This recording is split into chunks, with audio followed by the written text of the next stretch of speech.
Metal Deck de Acesco, el entrepiso que se adapta a todo tipo de estructura en una presentación de Al Oído.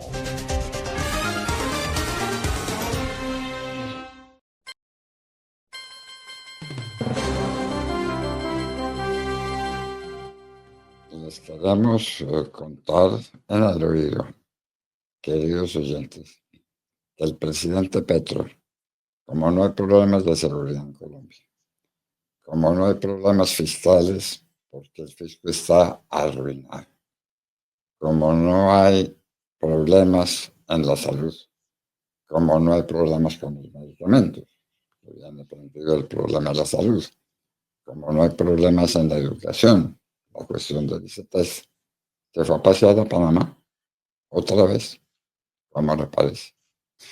La Claro, última vez que... dará lo mismo que está en Panamá o que está en Colombia, ¿no? Pues Bueno, sí, ¿no? Pues sí. ¿qué está haciendo en Panamá el presidente? ¿Cuál es la diferencia de Petro en Colombia o Petro en Panamá si a fin de cuentas poco se le ve hacer en el país? Gustavo Petro dejó el país para el día de ayer sobre mediodía llegar a Panamá, a Ciudad de Panamá, donde se reunió con el presidente del país, José Mulino.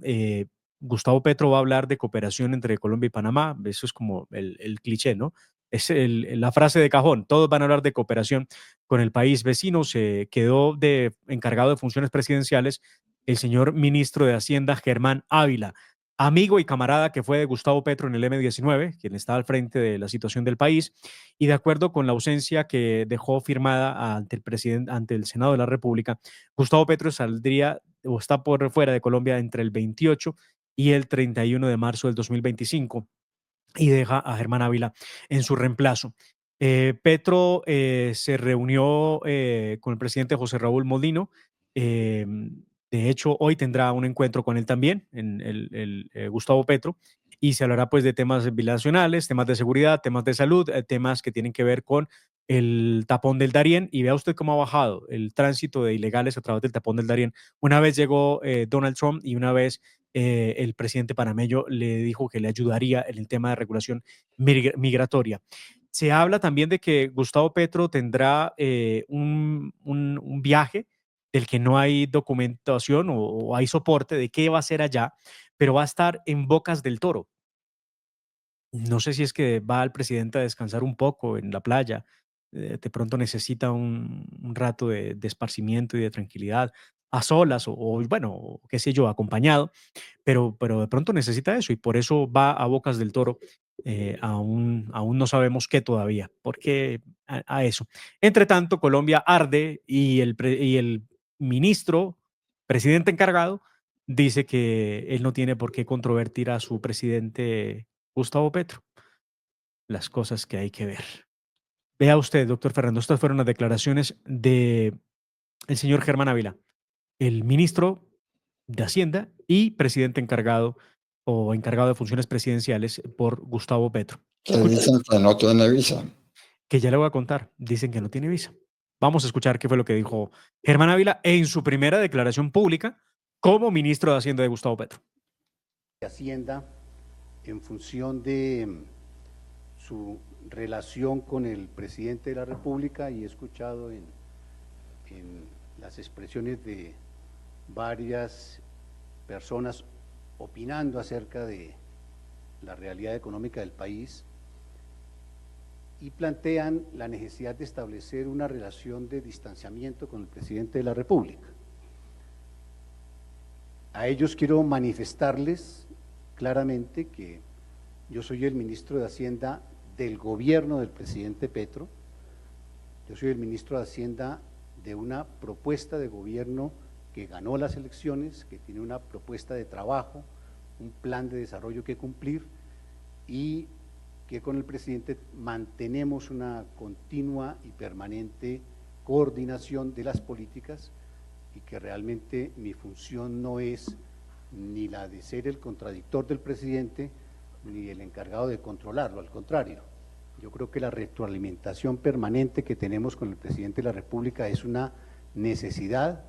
Estos 2 años y medio de resultados económicos son producto de la dirección y orientación del presidente, y obviamente vamos a hacer un equipo permanente de trabajo con la presidencia y todo el equipo del Ministerio de Hacienda.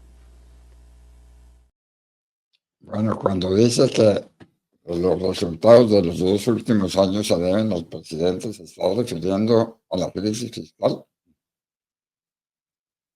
¿Se está refiriendo al problema de balanza de pagos que sobrevivimos por las remesas?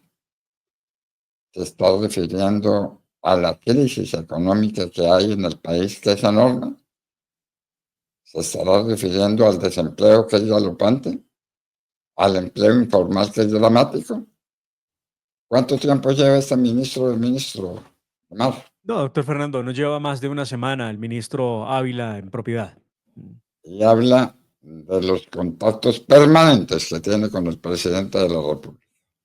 Una semana. Claro, es que antes de ministro, doctor Fernando, recuerde que fueron camaradas en el M-19 en Zipaquirá. Los dos vienen de la guerrilla terrorista M-19 y esa es la razón de la cercanía que existe entre ambos.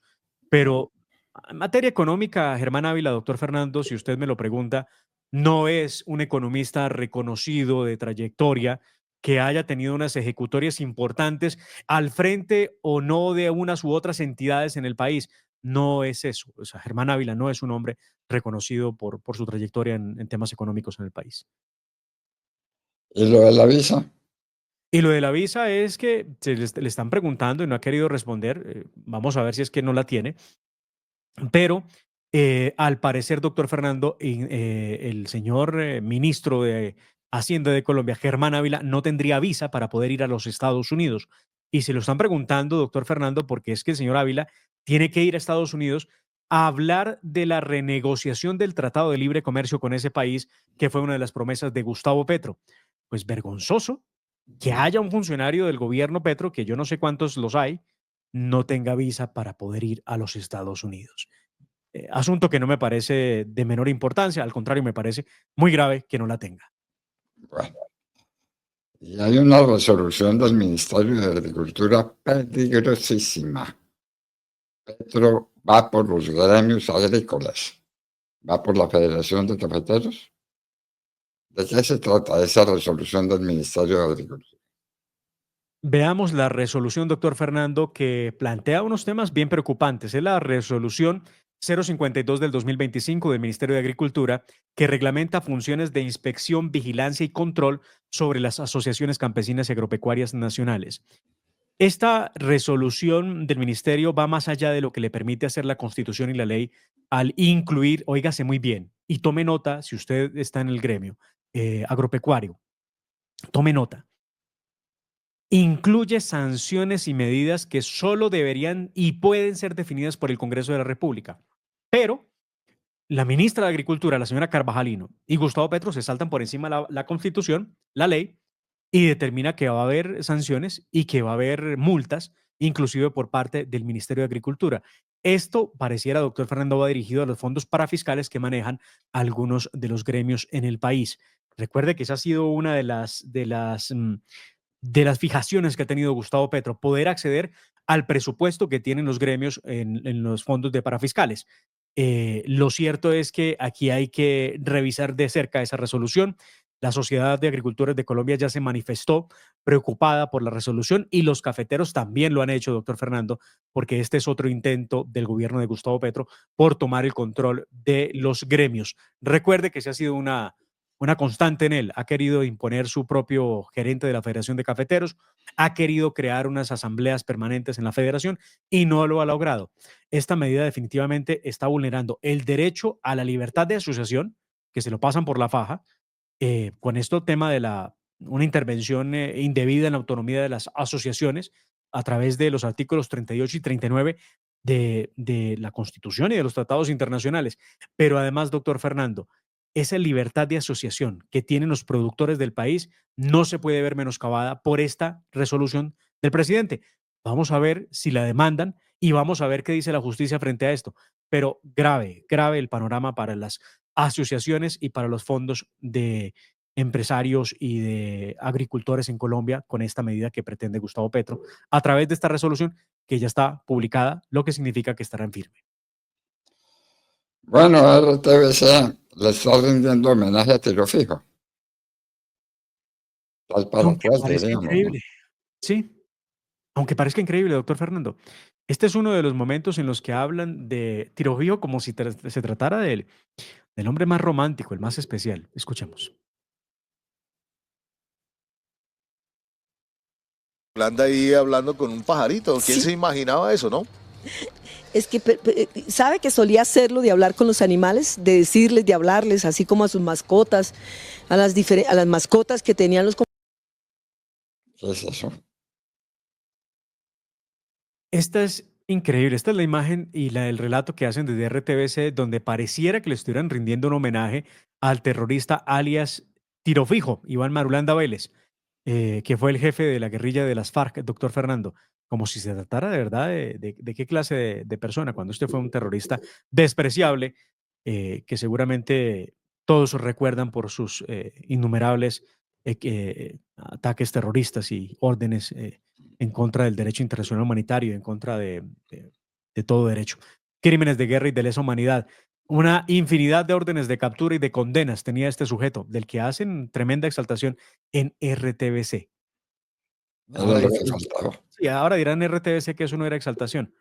Recuerda por qué lo llamaban Tiro Fijo, ¿no? Hay todo Recuerda un mito el, alrededor de eso, ¿no? el ataque a las monjitas en el departamento de Huila. Claro. Bueno, Y cómo logró sembrar una bala entre ceja y ceja de una de sus víctimas. Y por eso terminó renombrado como alias Tiro Fijo. bueno. Maduro ataca a Marco Rubio. Era lo que faltaba. El ¿Qué ataque le de faltaba? Maduro contra Marco Rubio, rabioso, muy rabioso Maduro por las medidas que está tomando los Estados Unidos, entre otros porque está deportando a los venezolanos. Que vea usted, doctor Fernando, el único responsable de que los venezolanos hayan tenido que abandonar su país es ese criminal Nicolás Maduro. Y sale a maltratar a Marco Rubio porque se los está devolviendo a Venezuela y él ahora resulta del lado de las víctimas de los que están devolviendo. Ahora él es el hombre amigo de los que se fueron alguna vez de Venezuela. Escuchemos qué fue lo que le dijo a Marco Rubio hace unas horas este tirano Nicolás Maduro. Democracia es lo que queremos. Democracia es lo que estamos construyendo. En el mundo dicen que no, que es un régimen. Por ahí sale el imbécil de Marco Rubio amenazando a Venezuela desde Guyana. Imbécil. A Venezuela no le amenaza a nadie, porque esta es la patria de los libertadores. Esta es la patria de Bolívar. Imbécil. Y que esto es un régimen, que es una dictadura. En su vida, Marco Rubio ha visto una asamblea popular, ha ido a un barrio, porque ellos son de la élite corrupta de Miami, muy corruptos, que odian a Venezuela. Él es el padrino de la Sayona. La Sayona no va ni para el baño si no le consulta a Marco Rubio. Traidor a la patria, banda de traidores. ¿Ah? La Sayona se estaba refiriendo a la heroína de Venezuela. Pues la Sayona es un espectro No, espiritual, doctor Fernando, en la mitología o en los mitos y leyendas de los llanos orientales. pero No ¿qué sé se si se está refiere a eso. refiriendo? Se está refiriendo a alguien. Me temo que sea a la heroína de Venezuela. Usted sabe quién es. ¿Quién está librando una batalla infinita por rescatar a Venezuela? Claro, no. Sin duda, doctor Fernando, esa es la interpretación correcta. No, en la vida real la Sayona es eso, es un espanto del folclore venezolano. Y la Sayona le llama a María Corina Machado, que ha tenido una muy buena relación con Marco Rubio. María Corina Machado, que es la que sigue haciendo oposición, aún en la clandestinidad, ella sigue en Venezuela y sigue trabajando por los venezolanos. Sí, claro, seguramente se refiere a María Corina Machado, no la llama por su nombre, le dice la Sayona. Bueno, Petro no se pudo graduar en la Universidad Javeriana. No pudo. Pero ahora ataca a la Universidad Javeriana y resuelve que él no cree en la econometría. Vaya, vaya, vaya. Es que él es un economista diferente a cualquier otro. No cree en la econometría. qué cosa tan grave para la econometría, ¿no? Aquí está una declaración de Gustavo Petro, doctor Fernando, en el que ayer se refería a Luz Karime Abadía. Luz Karime Abadía es la decana de la Facultad de Economía de la Universidad Javeriana. La decana había publicado un trino con unas gráficas donde escribió lo siguiente: este gobierno desampara a la primera infancia, se destaca la cobertura de atención a menores de 0 a 5 años y además incumple su meta de cobertura y muestra cómo ha caído la cobertura y cómo ha habido menos atención a los menores de 0 a 5 años en el gobierno de Gustavo Petro. Y le enrostra que pues de esta forma está incumpliendo con su promesa. Entonces Gustavo Petro rápidamente sale y le habla de esta forma a la decana de la Universidad Javeriana. Si esta señora es la decana de la Facultad de Ciencias Económicas de la U Javeriana, facultad donde hice mis estudios de maestría en economía, no quise presentar tesis porque me exigían un estudio econométrico y no creo en la econometría como método. Qué horrible escribe Gustavo Petro, además sin tildes. De investigación económica, y las tildes que tiene es porque el corrector se las pone. Entonces mi decana debería saber que debe ponerse fuente del gráfico. Nuestros datos dan entre Ministerio de Educación y el ICBF 1.7 millones de niños atendidos en 2024. Pero recordemos qué fue lo que realmente pasó con los estudios de Gustavo Petro en economía en la Universidad Javeriana. Este derecho de petición lo presentó la Hora de la Verdad en el año 2022, en el mes de junio, y lo respondieron en julio 27. Y nos describían lo que ocurrió con el estudio de maestría de Gustavo Petro. ¿Por qué lo hicimos, doctor Fernando, este derecho de petición con en ese entonces Cindy Larrota, que era la productora del programa? Porque Gustavo Petro andaba publicando en las redes sociales su hoja de vida donde afirmaba que él era máster en economía y por eso quisimos preguntar si era cierto. Pues la universidad nos informó que no cumplió con los requisitos académicos para optar por el título correspondiente, título de máster en economía. Esa es la realidad. Gustavo Petro hizo unos estudios, empezó en el 92 y terminó en el 96.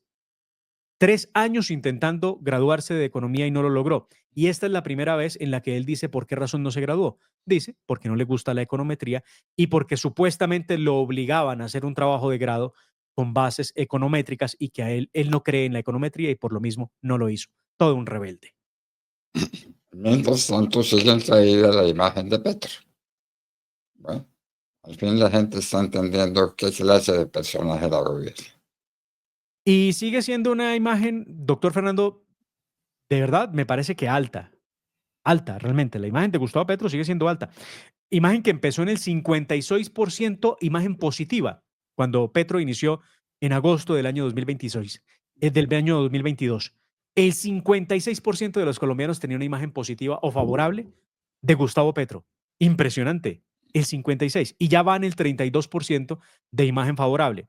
Su imagen desfavorable o el rechazo que crea en la ciudadanía viene del 20% en el 2022 y ya está en el 63% de los colombianos que desaprueban a Gustavo Petro. Esto es parte de la encuesta Inbamer, doctor Fernando, que publicó ayer Caracol y que publica el día de hoy Blue Radio. Pero también me llama la atención cuando le preguntan a los colombianos por la intención del voto de cara a las elecciones del 2026, me deja preocupado la forma en cómo ellos lo presentan. Y aquí lo que tenemos que, según el sondeo, que además es de un poco más de 1.500.000 encuestas. ¿Qué tal 1.000.000? No, 1.500 encuestas. Dice que Gustavo Bolívar lidera la intención del voto en Colombia con un 11,8%. Le sigue Sergio Fajardo. Esta es como la cuarta vez que Sergio Fajardo aspira a la presidencia, con el 9,5%. Va detrás Vicky Dávila con el 8,3%. Juan Manuel Galán, que no ha hecho un solo día de campaña política a la presidencia, está en el 7,8%.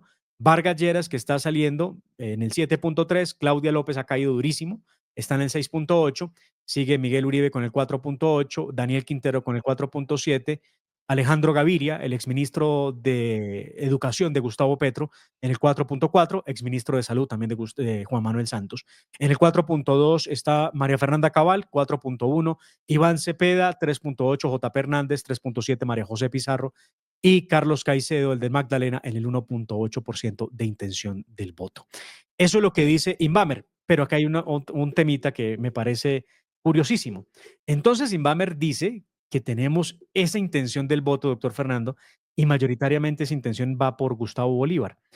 Pero revisando la encuesta y yéndonos a la parte final, si Quique tiene la oportunidad de ver la encuesta, por favor, hacia el final vamos a encontrar cómo hay afinidad política de los colombianos. Y en la afinidad política encontramos que la gente en Colombia hoy se identifica más de derecha que de otras tendencias políticas, por ejemplo, de izquierda o de centro.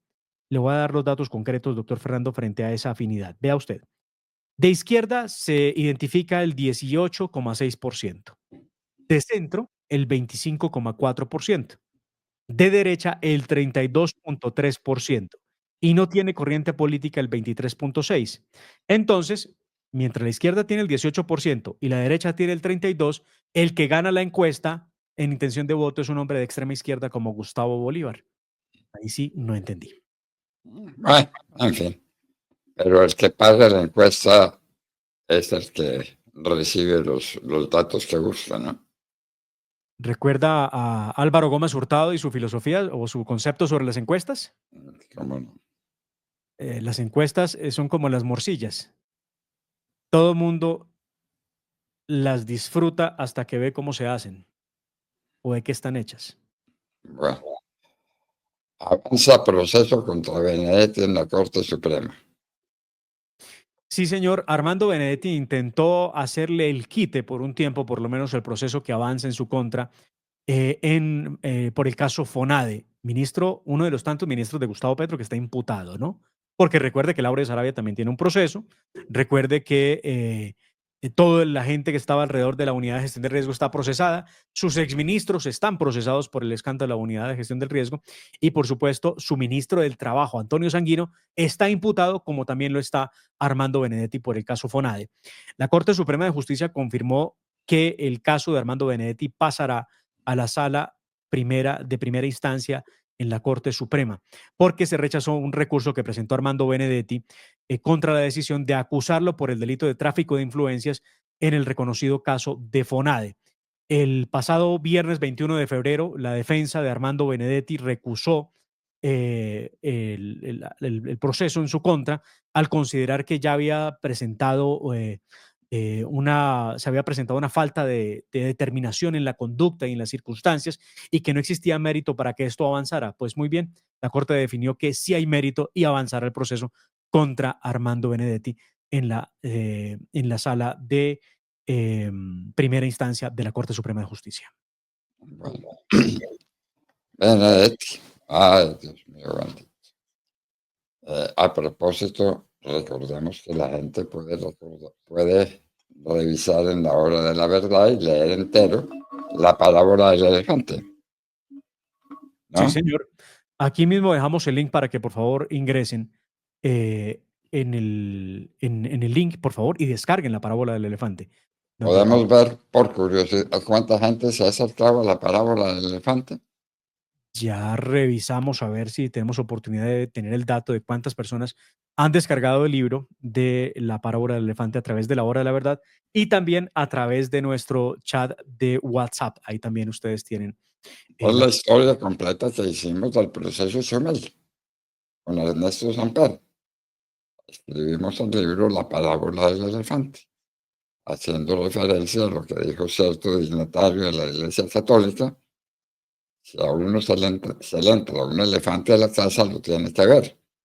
Cuando Ernesto Samper dijo que todo había sido a sus espaldas y que no se había dado cuenta de lo que había pasado con el dinero del cartel de Cali que llegó a su campaña.